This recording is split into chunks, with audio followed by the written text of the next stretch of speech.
want to get your take on Larry Hoover as far as he was going to get his sentence commuted. Give me your thoughts on that, but also give me your take on that as far as in prisons.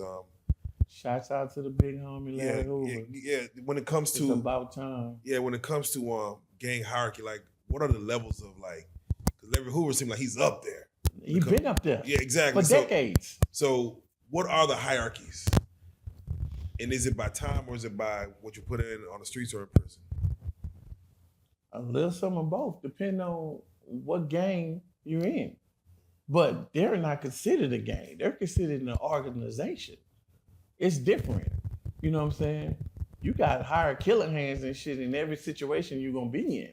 You know what I'm saying? But that's what people look at them as, but that's not it. We're going to call them bodyguards and soldiers. Yeah, it could be. It's funny how like someone could look at like, oh, this person, the government has a bodyguard who could, they could kill on sight. While a gang leader might just have, it's considered the same thing. But let's be real. The biggest gang in the world is the police department. Come on. The government. Come on. They ain't no different than us. They just go to the people themselves to make themselves legalize in their actions. They ain't no different than us. We just do what we got to do when it comes to it, and we ain't asking no damn body. We ain't asking for permission. But them GDs, BDs, and all that stuff, you know what I'm saying? Them some of the smartest people ever, because they make them learn shit. They ain't just out there killing. You know what I'm saying? They organized.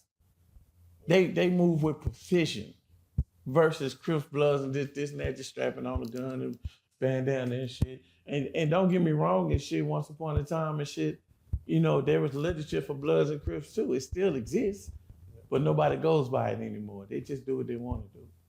Everything is just. So in the penitentiary system, when you get on a yard or unit, do you know if there's a head gang member there? Like they tell you, hey, what's the name? Run this whole little. Yeah, they gonna tell you. You gonna know who he is before you get there. Do you have to? Not saying check in, but if you're part of a gang, you gotta go look at that. Yeah, you gonna check in. Yeah, you can call it what it is. You gonna check in because they gonna check your temperature just as soon as you get in there. And like I said, you got 30 days. Tops to go get their paperwork and let them know that you ain't no rat, or you ain't no pedophile, or you ain't did nothing fucked up. You know what I'm saying? Do any shots get called from the outside? Somebody got to do something for somebody on the outside saying, hey, what's name coming up there? Yeah, all the time.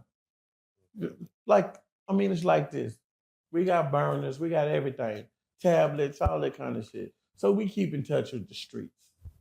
So if something comes about and say, old boy down there with y'all? Yeah, man, he been down here a couple of months or whatever, this, that. Man, bitch ass nigga told on T. Ronnie, man. I need y'all to go and put that work in, pack that nigga in for me. It's gonna happen. Everybody gonna go to the fence. They're going to talk about it, and they're going to bake that nigga a cake. Especially if he on our team. If he's in our car, he'll never see it coming.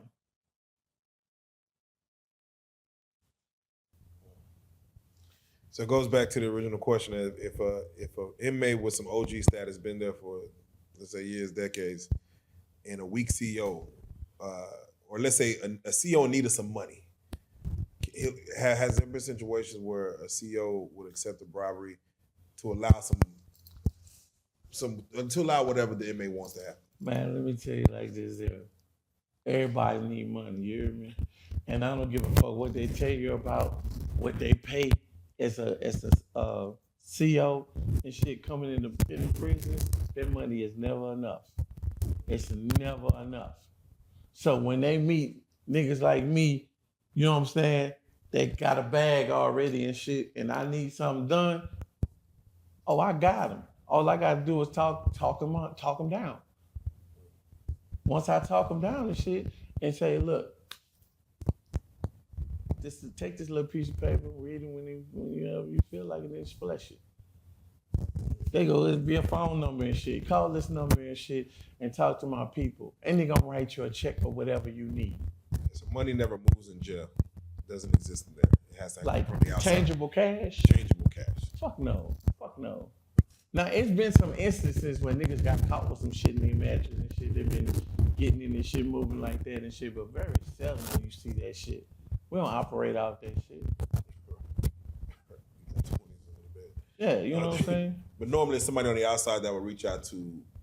Yeah, my people reach out to you and shit, you know what I'm saying? Or you can reach out to them, I give you a number and shit. Y'all had that conversation and shit. What ain't said is understood. Bring me what I asked for. Or get something sent in for me and shit and make sure I get it.